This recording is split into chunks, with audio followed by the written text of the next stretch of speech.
En ce qui concerne la 5e étape, donc nous sommes tous concernés d'observer la lumière et les ombres. Quand je dis les ombres, effectivement, il y a une partie qui est intéressante de la comprendre, c'est que il y a plusieurs façons de placer le volume sur un objet. Comme par exemple avec le plat de fusain. Regardez. Youpi. Voilà. Avec le plat de fusain. Ou avec le plat de fusain et après ensuite je passe le doigt. Ou avec des hachures dans un sens, ou avec des hachures dans l'autre sens, ou avec des éléments comme ça. Plein de choses, il est infini. Donc tout ça peut être intéressant, mais il faut savoir dans quel contexte on les place. Donc déjà, dans ma pédagogie, je n'enseigne pas ce genre de travail. Pourquoi? Parce que travailler directement avec le doigt, savez-vous que nous avons, même qu'on a les mains sèches, il y a toujours une pellicule très très fine de gras, j'allais dire, qui laisse des empreintes au moment où on travaille ce type de texture. Et nous ne pouvons pas appliquer n'importe quel geste sur n'importe quel objet, parce que pour un Satan, on s'y prendrait autrement.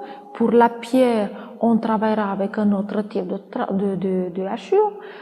Pour le marbre, pour le papier, enfin, tout ça on va découvrir sur le long de notre travail. Alors finalement, je vais vous apprendre une des plus difficiles techniques et la plus complexe et la plus merveilleuse, les hachures. Alors si vous êtes droitière, voilà, première chose, c'est très important de tenir le fusain. Le fusain ou le crayon, on le tient le plus long possible. Voilà. Et quand je travaille, je bouge le poignet dans ce sens, comme ça, non pas comme ça. Je ne lâche pas le fusain de la feuille, je tiens la pointe de fusain. Et vous avez vu ce que je fais? Je ne bouge pas mon bras, très important. J'ai une flexibilité, c'est tout très flexible.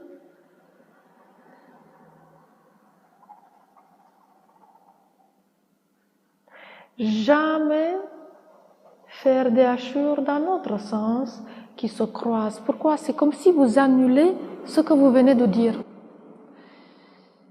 Oui, 16e, 15e, 16e, 17e siècle, la gravure, ils appliquaient des petits croisements. Mais seulement dans des endroits bien précis, on discutera aussi. Oh, c'est tout vaste, là, vous voyez, on peut discuter des siècles. Finalement, je peux vous dire, on ne travaille ce genre, on ne travaille pas ce genre de hachures, puisque c'est comme si vous annulez ce que vous venez de dire. On travaille seulement une hachure qui vient dans un seul sens. Et avec la pointe, vous observez la différence entre cette hachure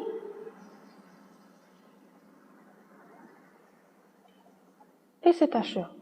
Ici, j'avais la main quasiment sur ma feuille. Et alors, donc, du coup,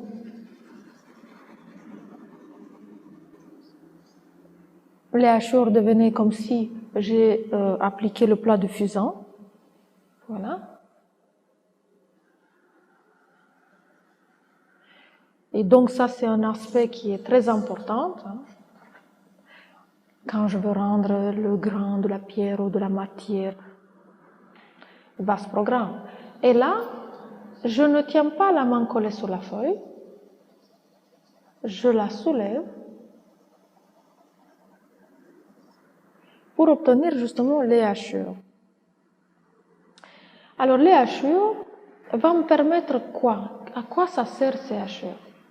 À quoi ça sert? Eh bien, c'est tout simplement pour pouvoir parler d'une structure très transparente, graphique, lumineuse, de laisser apparaître, j'allais dire, cette lumière. Sinon, si je veux lui placer la transparence d'un objet, évidemment, avec ce type de travail, risque de me bloquer, de créer un obstacle dans la lecture. Alors forcément, si l'objet il est très très grand, je peux appliquer avec le plat de fusain sur la surface ombrée, je peux appliquer une touche d'ombre et puis après ensuite bien revenir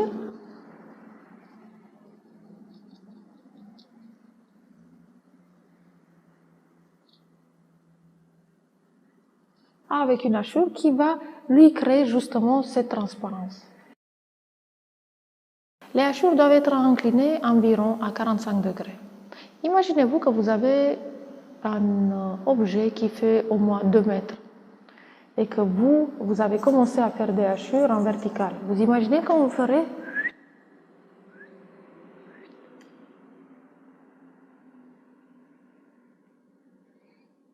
C'est pas possible.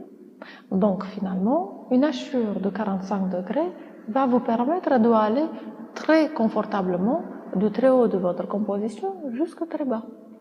Donc les hachures, on ne le fait pas en vertical, sauf si l'objet il est très petit et pour faciliter le mouvement.